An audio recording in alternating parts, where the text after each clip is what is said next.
Hello बच्चों, कैसे हैं आप सब। आई होप कि आप सब अच्छे होंगे। आज के इस वीडियो में हम mid term examination practice worksheet 1 को सॉल्व करेंगे। अगर आप मेरे चैनल पर नए हैं या मेरे चैनल को आपने अब तक सब्सक्राइब नहीं किया है तो कर ले, क्योंकि आपके एग्जाम्स आने वाले हैं और उसके लिए आपको अच्छे से प्रिपरेशन करनी होगी। जैसा कि आप जानते हैं, अब आपके ऑफलाइन एग्जाम्स होंगे तो उसके लिए प्रैक्टिस भी अच्छी करनी होगी। ये आपका 2 घंटे का पेपर है। आपको कुल मार्क्स जो मिलेंगे वो 30 मार्क्स मिलेंगे। आज हम मैथ्स का पेपर सॉल्व करेंगे क्लास 5th के लिए। तो बच्चों, ज्यादा से ज्यादा आप इस वीडियो को शेयर करना, ताकि ज्यादा से ज्यादा बच्चों के पास ये पहुंच पाए और उनका एग्जाम्स अच्छे से हो पाए। एमसीक्यू, जो पहला प्रश्न है वो है एमसीक्यू। बच्चों, ये आपको प्रैक्टिस पेपर दिया गया है। जरूरी नहीं है कि ये सेम पेपर आएगा, लेकिन हो सकता है इससे मिलते जुलते ही क्वेश्चंस आए। तो अगर आप इन्हें अच्छे से कर लेंगे, वीडियो को बिना स्किप किए, तो आपके 30 में से 30 आ सकते हैं। जी हाँ, पर ये वीडियो को आपको बिल्कुल ध्यान से देखना होगा। तो पहला प्रश्न है एमसीक्यू। बच्चों, जब भी एमसीक्यू दिया होता है, इसका मतलब होता है कि जो आपके पास ऑप्शन है उसमें से कोई एक सही है। Complete the series 35, 45, 55। ये सीरीज बच्चों आपको कंप्लीट करनी है। मतलब इसके बाद क्या आएगा? देखो, सब में 10-10 का अंतर है, तो अगला आएगा 65 और 75। What is the largest 5 digit number? 5 अंकों का सबसे बड़ा जो नंबर है वो कौन सा है? तो कैसे पता करते हैं बच्चों? जो सबसे बड़ा अंक होता है 5 नंबर का वो होता है, मतलब सबसे बड़ा अंक होता है 9। अब उसे जितनी बार बोला गया है आप उतनी बार लिख लो। अगर 4 डिजिट का बोला गया है तो 4 बार 9, 6 डिजिट का बोला गया है तो 6 बार 9, अभी बोला गया है 5 डिजिट, तो 9 कितनी बार आ जाएगा? 5 बार। तो डी इसका करेक्ट ऑप्शन है। नेक्स्ट है which one of the following show 1/4 part shaded. यहाँ पे आपको कुछ पिक्चर दी गई है, उसमें पार्ट शेड किए गए हैं, तो आपको बताना है कौन सा 1/4 दिखा रहा है।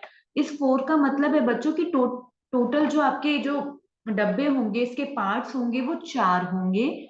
और जो ऊपर नंबर लिखा होता है, इसका मतलब क्या होगा? उतना शेड किया होगा।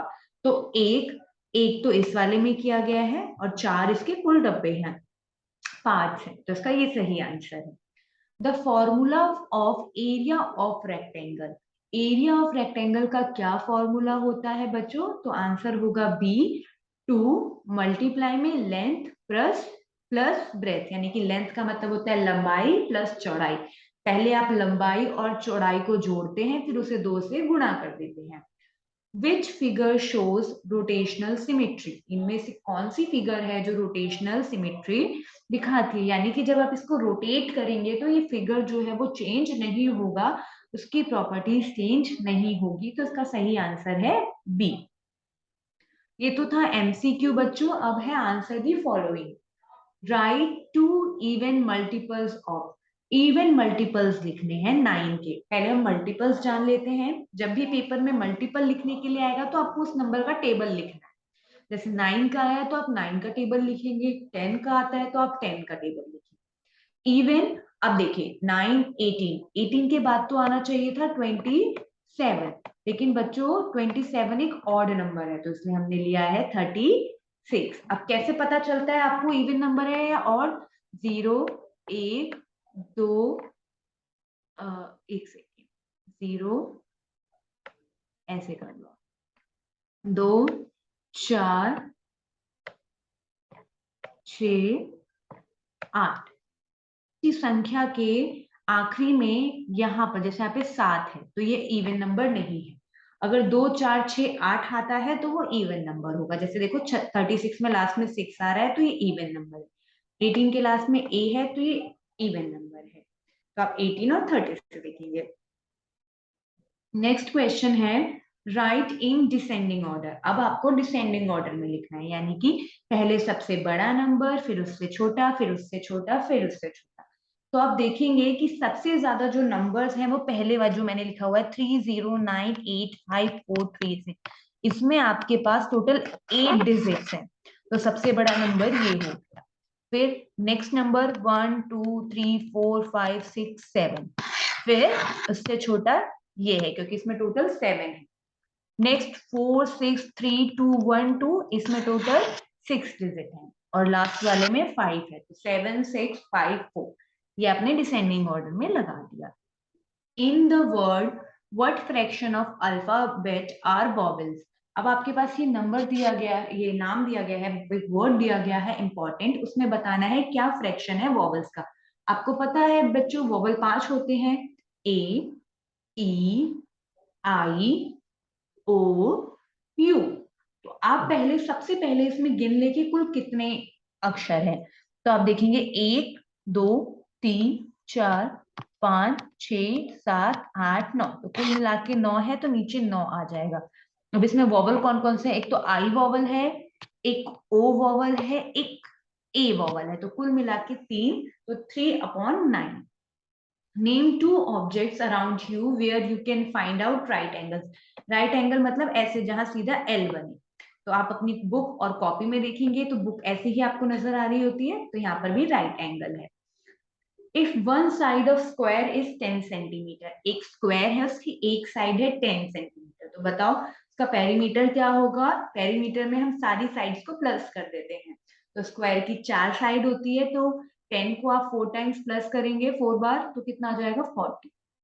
Right any palindrome of your choice. Palindrome बच्चों होता क्या है, पैलिंड्रोम का मतलब होता है जब आप कोई वर्ड लेके वो अगर आप आगे से पढ़ रहे हैं तो भी सेम पढ़ा जाए, अगर आप पीछे से पढ़ते हैं तो भी सेम पढ़ा जाए। जैसे मैडम, अगर इधर से आप पढ़ना शुरू करते हैं तो भी मैडम है, अगर आप इधर से उल्टा पढ़ते हैं तो भी ये मैडम ही पढ़ा जाएगा, जिसे हम कहते हैं पैलिंड्रोम। मैच दी फॉलोइंग, आपको इसमें मैच करना है 20,048, यानी कि अब आपको देखना है क्या है, तो ये है इसका थर्ड 20,048। ऑब्ट्यूस एंगल क्या होता है, जो 90 डिग्री से ज्यादा होता है। ये है रिफ्लेक्शन सिमेट्री, यानी कि एक जैसा इधर एक पार्ट इसका है वैसा ही दूसरी तरफ भी रिफ्लेक्ट हो रहा है। नेक्स्ट है ट्रू और false. 21 and 28 have no common factors, बिल्कुल गलत है, क्योंकि 21 और 28 दोनों ही 7 के टेबल में आते हैं, तो 7 तो कॉमन फैक्टर होता ही। Black board has smaller area than classroom, बिल्कुल सही, क्योंकि आपका क्लासरूम बड़ा है और ब्लैक बोर्ड छोटा है।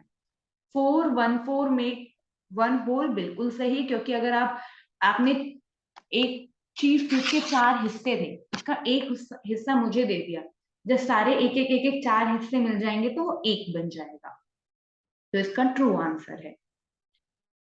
अब आपको बताना है कि ये जो एंगल्स बने हुए हैं वो कौन से हैं। 8 o'clock ने कौन सा एंगल बनाया, तो ये है ऑब्ट्यूज। 3 o'clock ने राइट एंगल, ठीक है।